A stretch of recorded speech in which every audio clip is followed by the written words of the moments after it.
All right. Here's my one and only ghost story that is actually spooky. I had another incident where I was walking by a bike trail and this woman was motioning for me to come over, and then she walked around the bend of the bike trail, and I went to go see if someone was hurt and why she was motioning to me. And when I got around the corner, there was no one there. Um, but that's not that weird. I can't explain it, but also it's just like, okay, I saw someone and then I didn't see someone.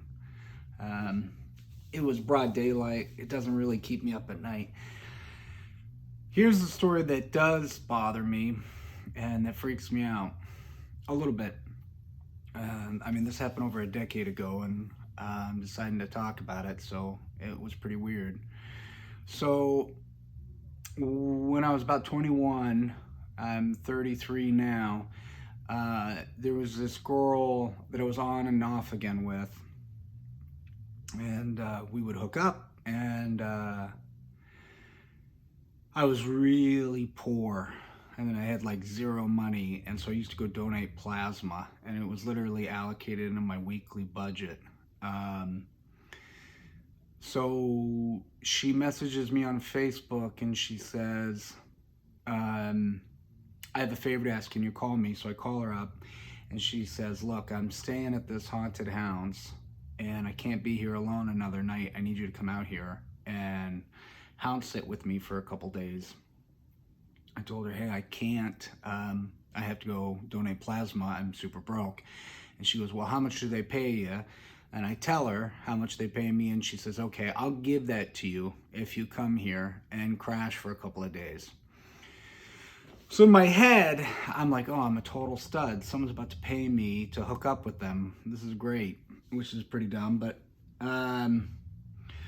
so I say, okay, and I start busting it out to SeaTac, Washington, which is where this happened. So I bust it out there, and I get there, and this is a girl I had been hooking up with, so I did like the classic horror movie douchebag thing. I start going like, really? Ghosts? And I was expecting her reaction to be, I guess it is kind of silly.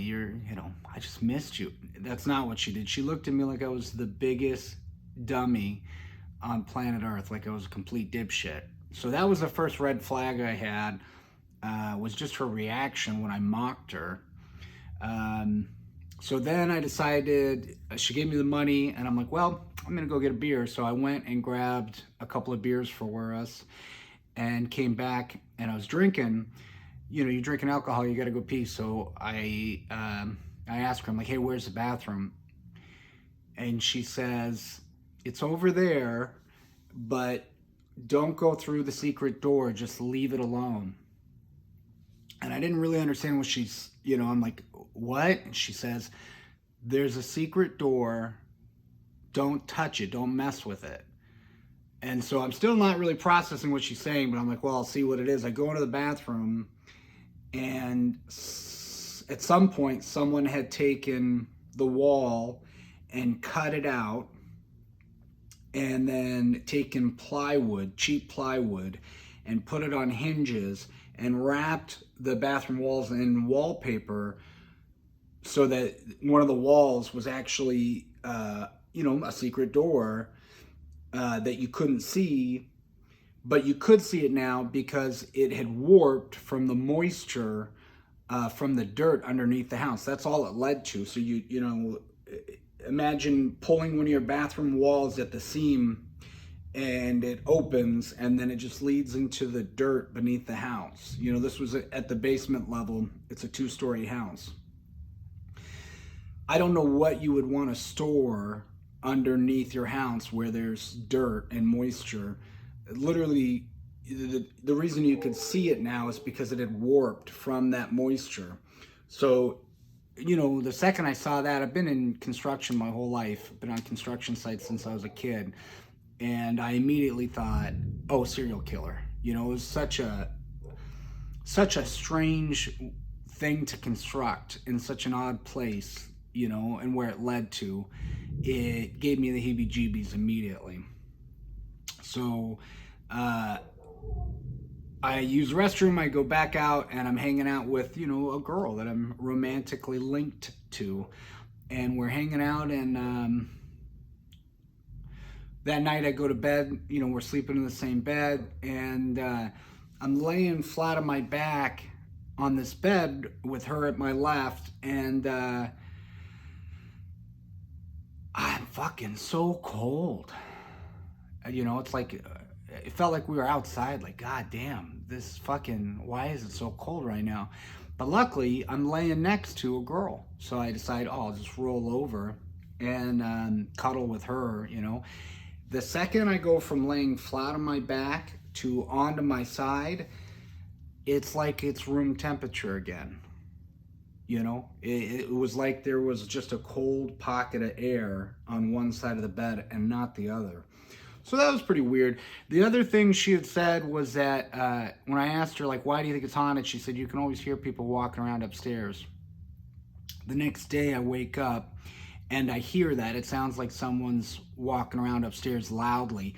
That part didn't freak me out that much because sometimes, when the sun comes out, hounds shift. There's heat. You got an old hounds, you'll have, it can literally sound like someone walking around above you. I've heard it before in a house at sunrise. But this one was kind of weird because it just kept going on all day to the point where eventually I said, can I go look upstairs? I knew there wasn't going to be anyone up there, but I thought maybe I would see something that would fucking give me an idea as to why it was sounding the way that it sounded. And whoever she was hound sitting for, I knew the friend that she was hound sitting for, but I'm not going to involve any names. They lived like fucking pigs. I mean, it was a pigsty upstairs. So no one was up there. That was a weird noise. So we go about our day, we're hanging out, and we obviously leave the house, we're walking around. At this point, I'm pretty freaked out, so I'm asking lots of questions about, like, well, what happened? Has anything happened here? Do you know any more details? And I did not get many answers. It seemed like a subject she didn't really want to talk about. And so that night, we go to bed, and I've had sleep paralysis before. It's not something I had never experienced up until this point. I don't know if I've had it since, but I've had sleep paralysis, lots of people have it. You're conscious, but you can't move your body, and it sucks. That night when I go to bed, I keep having the same nightmare where I'm a little girl and something bad's trying to get me. And then it's such a shitty dream that I wake up out of it, but I keep waking up into sleep paralysis. And that's wildly uncomfortable. And it happened over and over again, like 3 times. So like on the 3rd time, I'm getting so frustrated and this is so uncomfortable to go back and forth between this same nightmare and sleep paralysis that I decide I gotta wake up this girl that I'm with. And so I start saying her name and saying, help me. And I'm just repeating her name saying, help me. But, I'm asleep and I'm in whatever position I've fallen asleep in, and I've got a pillow. So my head's at a weird angle and my neck just feels really tight. So I'm trying to talk, but it doesn't, I'm having a hard time doing it. It feels like there's stress on my throat. And finally she shakes me awake and I'm like, oh, thank you. I was having a terrible dream. And I'm laying in bed next to her and she had kind of rolled over and she's giving me a really funny look. And and this happened really quick. This is like in a matter of like 2 seconds. So she rolls over, shakes me awake, and then she's giving me like this kind of look. And I tell her, I was having a really bad dream. And she says, you sounded like a girl. And then rolls back and goes to bed. And she didn't know why that sounded so significant or why that would mess with my head. She didn't know what kind of dreams I was having. So that was a weird moment where life was, whatever was going on was really, really strange to me, just personally, because I knew what dream I had just had. And that really freaked me out. And then I went, back to sleep. And then the next day, I woke up and I said, "Okay, I house that like I told you I would. I got to get out of here. I cannot be here another night." And so I took off, busted back to Linwood, Washington, and it freaked me out. Nothing happened that wasn't explainable. Nothing, it's like someone could have the weird secret door in the bathroom could just be a dipshit, someone who doesn't know construction, thinking they're going to do something clever and building something dumb. That doesn't mean that a serial killer lived there. I just don't know what you would store underneath, in the dirt that's beneath the house. But, it's not a crime to do something like that. He could have had heating issues in the house, There could have been just weird heating things going on, which would explain the cold pocket of air and the sound upstairs. And then as far as the dream and the sleep paralysis, I had sleep paralysis before. This was not the first occurrence in my life. And the other thing I wonder, is what happens to your mind if someone tells you, "Hey, we're going to a haunted house." If someone ahead of time says you're going somewhere and it's haunted, I feel like that's just going to put your mind on red alert, and you're a lot more likely to experience things that seem significant and aren't.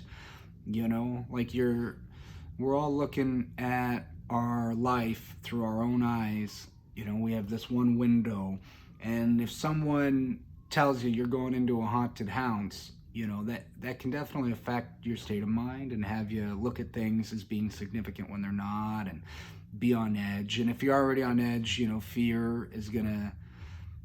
So nothing happened that I can't explain. Nothing happened that was so crazy that it's unbelievable. But it felt very uncomfortable and odd and sketchy at the time. And that's a true story.